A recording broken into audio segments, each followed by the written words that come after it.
Day 7 of the Niners training camp just wrapped up, and in this video I hope to break down some players that really stood out as well as noteworthy news. But I'm not going to be breaking down the quarterback competition, as I've already made a whole video doing that based on today's performances. So with that being said, let's jump into some news. Injury news, that is, starting out on the offensive line, specifically the tackle spot. Trent Williams today had a veteran day off. Moving on to his backup though, Jalen Moore is still out due to the injury he sustained previously in training camp.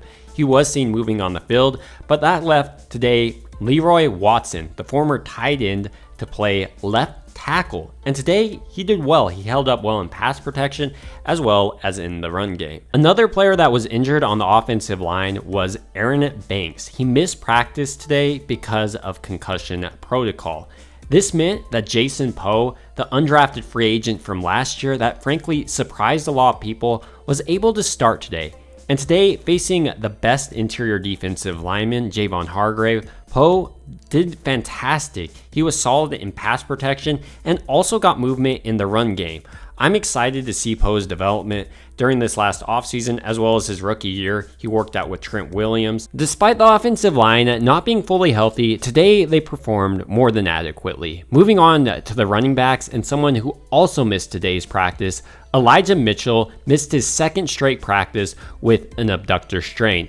Mitchell has been a fantastic back throughout his career, but injuries has always been his main issue. The starting running back today that performed well was Jordan Mason. He had a couple of nice runs, but also caught a few passes from Brock Purdy, with the notable play being when he converted a 3rd and 9. The Niners and Bobby Turner know how to pick up undrafted free agents though, because it wasn't just Jordan Mason who shined today, but also their undrafted free agent from this year, Kalen LeBourne. He continues to look explosive and like the #1 back he was in high school. I'm excited to see what Bobby Turner can do with him going forward. Moving on to the tight end position, Braden Willis and Cameron Latu both had catches today, with Braden Willis being targeted 3 times, but 2 of those throws were just way off by the quarterbacks, and Cameron Latu being targeted once by Sam Darnold, but he turned it up the right sideline and made a pretty massive gain of like 20 yards. Additionally, both Latu and Willis look like strong blockers, both in the run game and pass game. But if I was to make a bet, I would say that Willis is edging out Cameron Latu as the better rookie tight end to this point. Latu has struggled with his hands. But let's talk about a position group that usually doesn't struggle with their hands, and that's the wide receiver position group. And there were some players in that group that stood out today as well. Starting out with wide receiver Brandon Ayuk. Today, he was targeted 6 times, catching 5 of those targets. He continues to look like the best player on the entire field, and this season, I think he might be the deadliest offensive weapon the Niners have. Pivoting to a wide receiver that maybe wasn't as strong as Brandon Ayuk last year, but looks to make a bigger impact than his rookie year, Danny Gray's had a strong camp performance up to this point. Let's talk about what he did today to impress me. Today, Gray went up and grabbed a throw from Sam Darnold that was a 21-yard completion, but later he also showed off his underneath route ability, catching a short catch and running for 7. The question then becomes how Kyle Shanahan actually envisions using Danny Gray, and luckily for us, he spoke about this. This is what he had to say. Anytime you're the fastest guy on the team and stuff, you're a guy who can make defenses defend all 3 levels. And if you can isolate on those routes very well and run those consistently, and when they don't honor it, we throw at you and you catch it, that's a hell of a roll.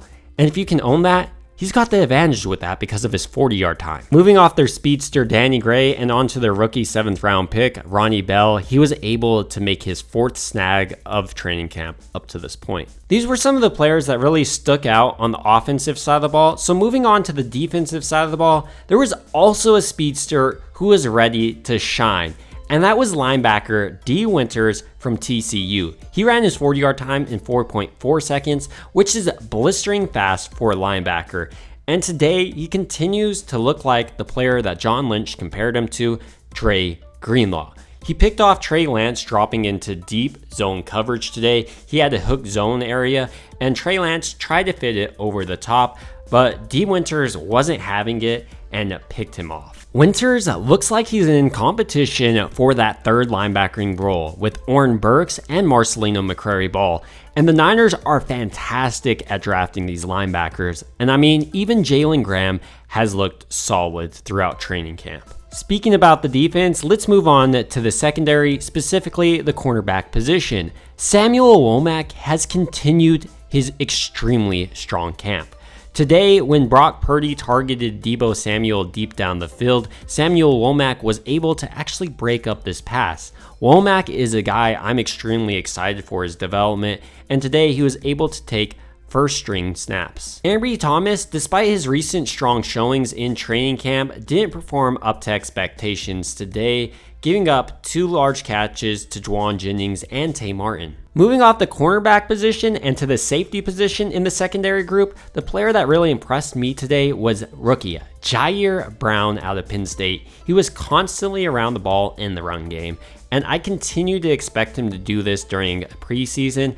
And I would be interested to see if the Niners are able to implement a 3 safety look a little bit more just to get Brown on the field. He's such a talented athlete and player. I think the Niners are going to find a way to put him in on the defense, especially with Steve Wilks having such an emphasis on the defensive back position. He's even called Jair Brown his guy. With players in the secondary out of the way that impressed me, I want to move into the defensive line and specifically talk about Drake Jackson.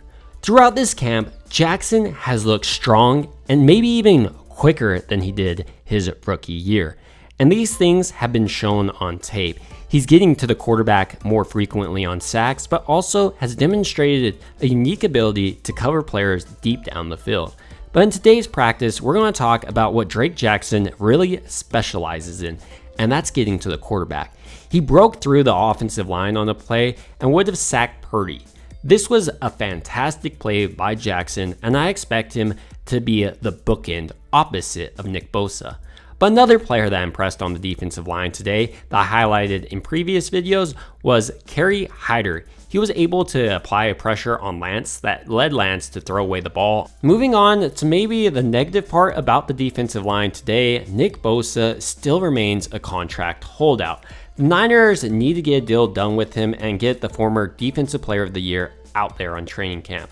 But they are working out a very complex deal that should make Nick Bosa the highest paid defensive player across the entire NFL. So now with both the offense and defensive units out of the way, it's time to move on to the special teams unit, where I've really been focusing on the kickers, and today I'm going to focus on the kickers as well. Specifically, Zane Gonzalez was 3 of 3 on his field goals from 33, 38, and 43.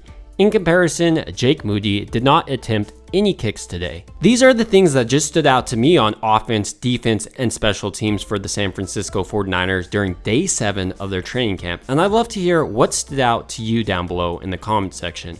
It would also mean a ton to me if you liked and subscribed. And as always, I hope you guys have a good rest of your day.